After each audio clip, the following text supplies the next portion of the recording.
Good evening. Welcome to the November 18th edition of Sports on Sunset. I'm James Jericho. I'm Herman Pettigrew. He certainly is. It's nightfall over Hollywood, which is why we are indoors this time, but hey, it's still a gorgeous backdrop behind the iron bars of Marty's, don't you think? Well, let's get started with some NFL quick takes for week number 11. The first thing that popped into my brain, San Diego, remember how you said, hey, it's never any worry, we own Peyton Manning, so it doesn't matter if he's on a different team? Actually, it does matter if he's on a different team, but even more to the point, it matters that your team is different. There's no LaDainian Tomlinson, there's no rush the passer type pressure from all sides, and particularly from Sean Merriman. There's none of that. All that's left is Phillip Rivers and Norv Turner. That's it. I watched the Houston Texans game. I can't remember, for some reason, who were they playing? The Jacksonville Jaguars, right? Mm-hmm. And they went into overtime. And that's when I discovered that the NFL had changed their rules.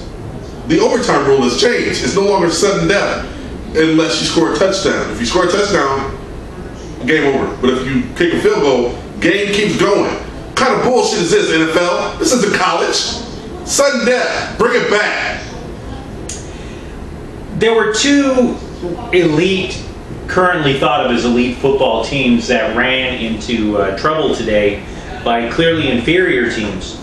I wouldn't read a lot into how much trouble that Arizona gave Atlanta. There's two reasons for it. One is that Arizona blitzes a lot, and that's a gambling defense. And anytime, look, any gambler can go on a roll. And Arizona's defense went on a massive roll today, forced a lot of turnovers.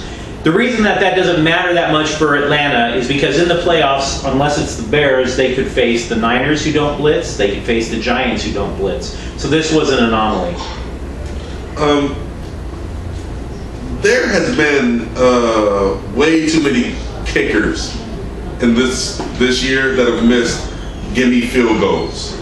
I remember the days when kickers actually feared for their jobs. That doesn't happen anymore. Let's get back to those days where these people actually face some sort of pressure, real pressure. Cosby, or whatever the hell his name is, Green Bay. Yeah, shouldn't have a job next week. He was fucking up. He's been fucking up all year. And yeah, start cutting kickers. There's a lot of them. While I mentioned I don't read a lot into the pressure that Atlanta got today from Arizona, I do read a lot into what happened with Jacksonville against Houston today. And the reason for that is because at last count, I know this wasn't the same number at the end of the game, 349 passing yards allowed to a backup quarterback on the Jaguars. That's a big problem for the Texans because, look, who are they? I mentioned who Atlanta could face in the playoffs. Well, let's take a look at who Houston could face in the playoffs. Denver, pass first. New England, pass first. Pittsburgh, pass first. That's a big problem for Houston. Yeah. Next take. A lot of it is said, maybe rightfully so, maybe undeservedly so, about Tom Brady's finesse at passing, how he can complete so many passes and throw for so many yards, and his team goes away with the victory. I've made a big deal about Robert Griffin this year.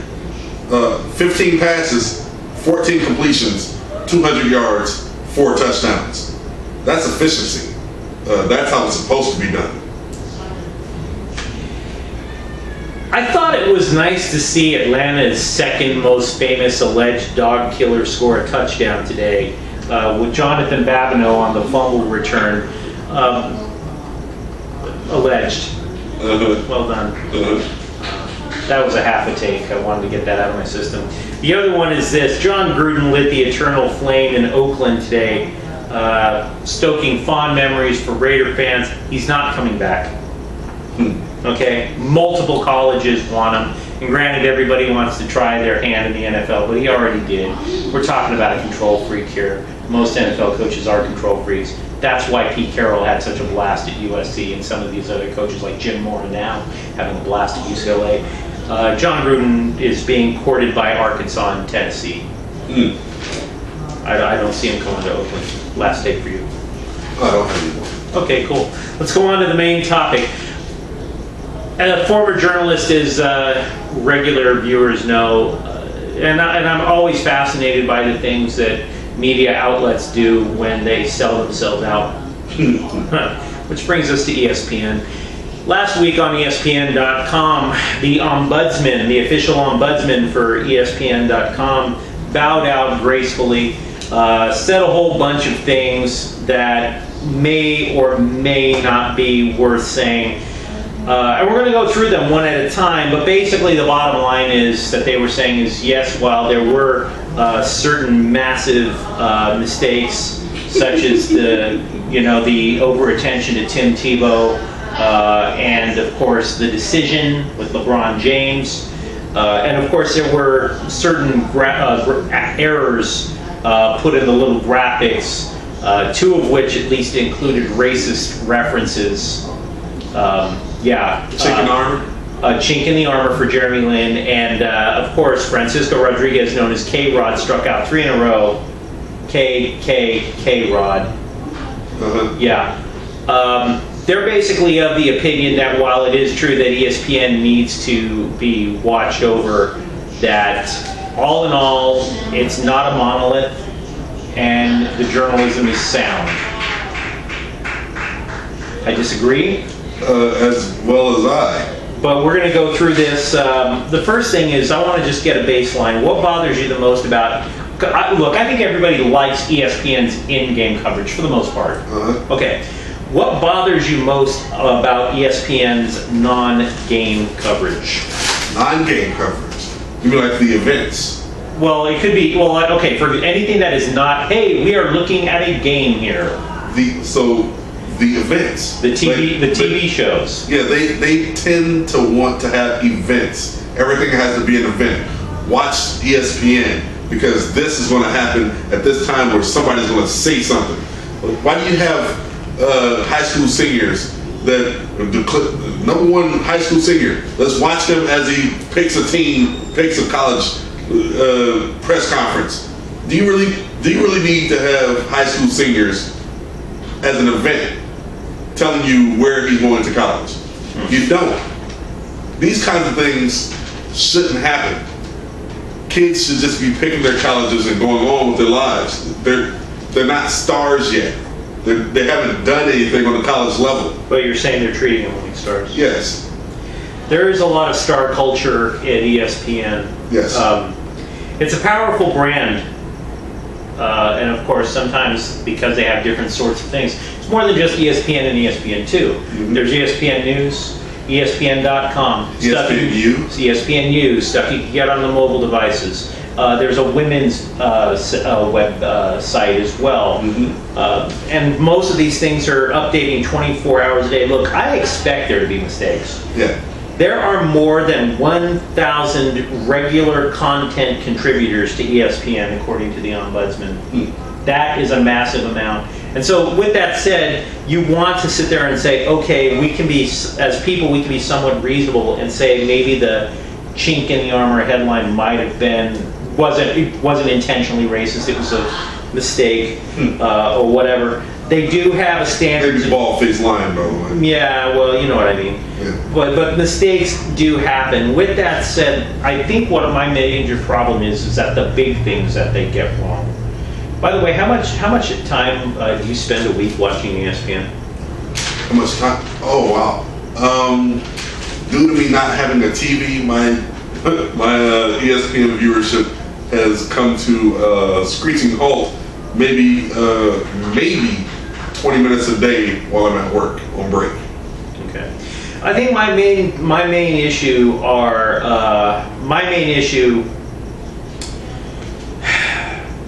we can look. Let's go to 2 examples within the last week. As a former journalist, that's where I have my main problem. SportsCenter used to be a fantastic show because you got your news from there. Yeah. And you can still get your news from ESPN News, where it's delivered in a straightforward manner. But you take what I see is they thought it was sound journalism. I find it to be incredibly lazy journalism. Yes. Two examples that came to mind. Phil Jackson being spurned by the Lakers this week. Okay? Now, there were a lot of ways that ESPN could have gone with it. For example, you could have contacted other coaches who were interested. Even if they said no comment, that's what you have to do as a journalist. You contact the former players who knew Phil Jackson and also know Mike D'Antoni. I would have contacted, say, Shaquille O'Neal and got his response. What they did instead was they went out and they got ESPN contributor Kurt Rambis, who buried the Lakers. Now, you're saying that's very strange because he used to work for the Lakers as their player and was once their head coach. Oh, by the way, he was an assistant coach under Phil Jackson. Nobody questioned the inherent conflict of interest there. Really? Nobody said, oh, by the way, you used to coach the Lakers, you used to coach with Phil Jackson. Nobody mentioned the conflict of interest. Nobody. And all Kurt Rambis did, because he's an ESPN employee, he doesn't have to worry about pulling the paycheck for the Lakers again. All he did was he didn't say sources said this. He didn't practice any journalistic skills whatsoever. He just said that all he was saying was that the Lakers treated Phil very poorly. That why would you Phil deserves more respect than this. Phil deserves this. Phil deserves that. That is nothing more than Phil Jackson propaganda coming out of the mouth of one of his friends as an alleged neutral ESPN contributor. Right. That's horrible journalism. Yes, it is. In addition to that, the other example that came to mind was a mega trade in baseball earlier this week, when the it may not be official just yet, but when the Miami Marlins sent 5 of their more expensive players to Toronto for a bunch of prospects. This is a massive problem in Major League Baseball because the Marlins last year had a payroll in excess of $100 million, and now it's down to $16 million through the massive amounts of trades that they made. They made a series of trades before this one. Right. And the reason that matters, aside from whether or not they're going to be a competitive team, is last year Miami opened a brand new stadium that cost over $600 million. Taxpayer funded. Now, we don't live in Florida, but if we did, that's our money. Right. And Floridians, particularly in Miami, put their money to build this stadium.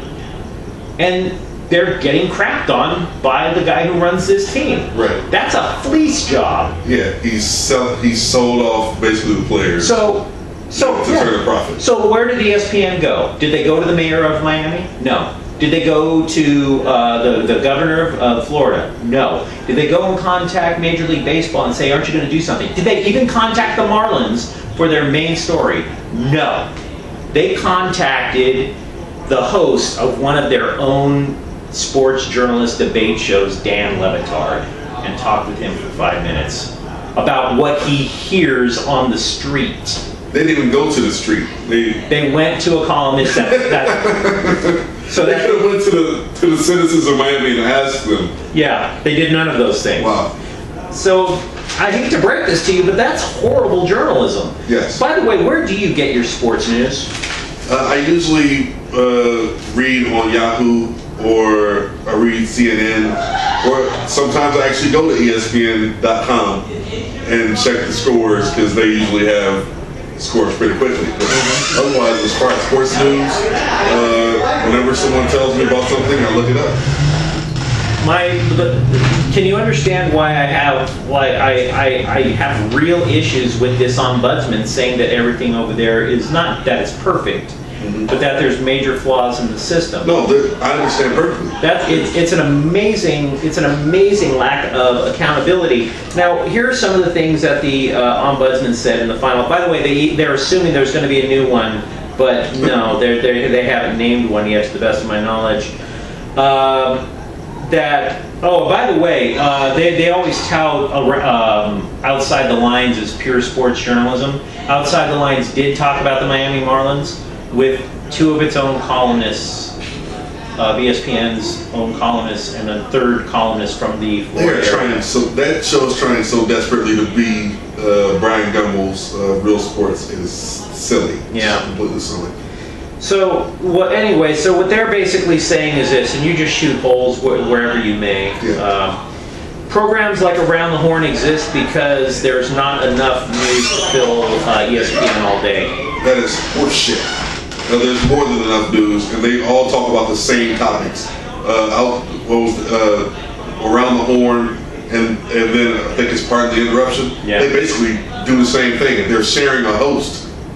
On top of that, if that were the case, explain the presence of ESPN News, which, by the way, is the definition of 24-hour sports news coverage. Yeah. The decision. The decision was one of the dumbest. Which the ombudsman does take ESPN to great task for. Yeah, it was one of the dumbest things ever. Sure, it benefited the Boys and Girls Club, but that's pretty much all it benefited. Didn't benefit ESPN because they looked like dummies for it. Here's my problem. You're not supposed to purchase news. They claimed that they didn't purchase news because the money didn't technically go to LeBron, but it went to a charity of LeBron's choice.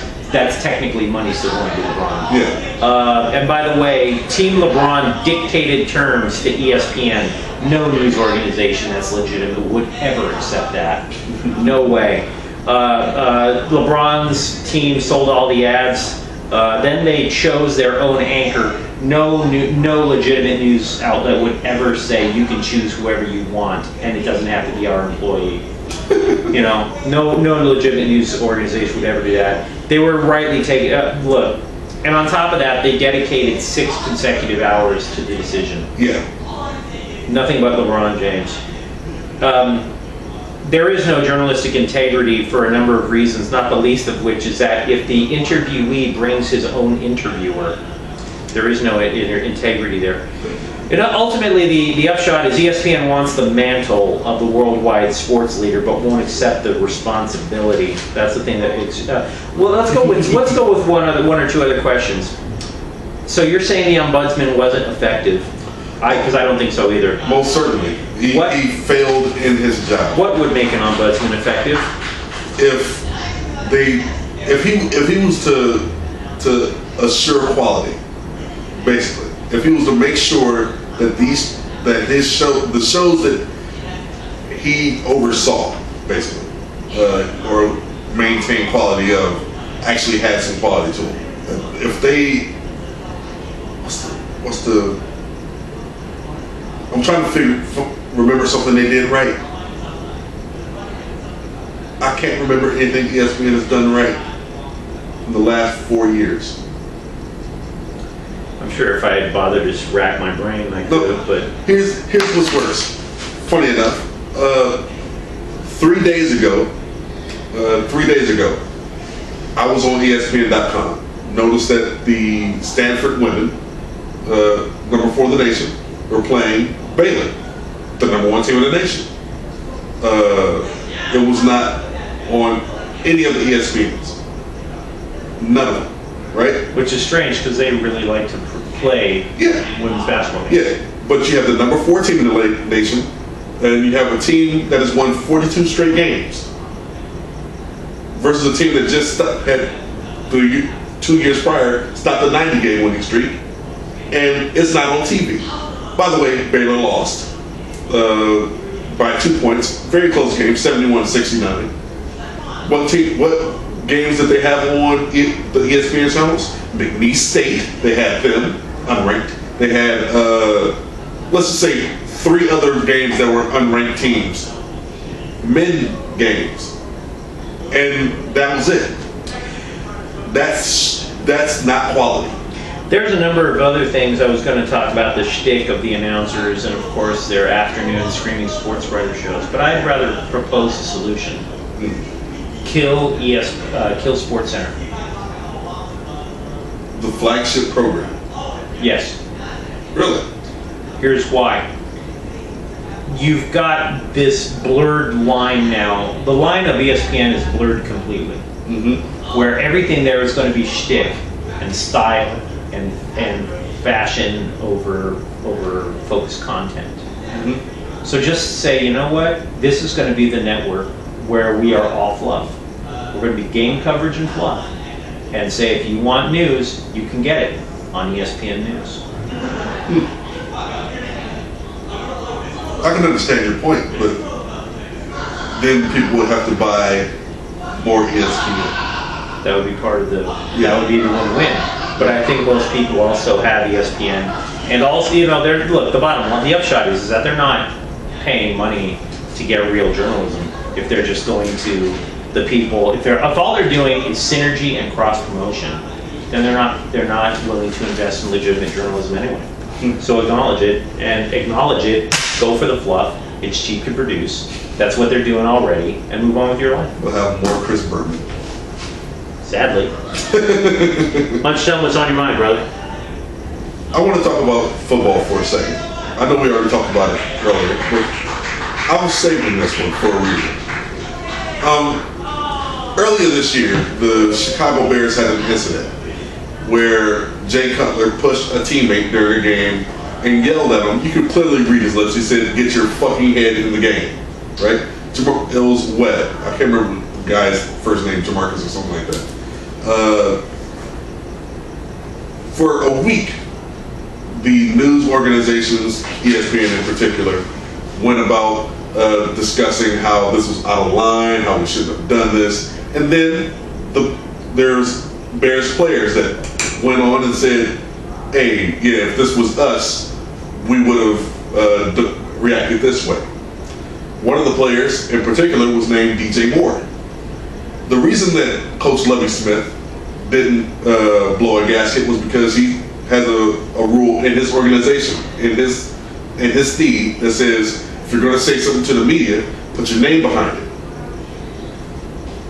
I bring this up because earlier this week, there was a Jets player who said that Tebow is terrible, and the news organizations ran with it, ESPN.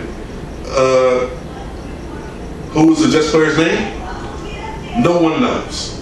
Why? Because he's a coward. If you're going to say something about somebody, own up to it. Put your name behind it. Be a man. You're in the fucking National Football League. Don't be afraid. Tell us who you are. Unnamed football player that plays for the Jets.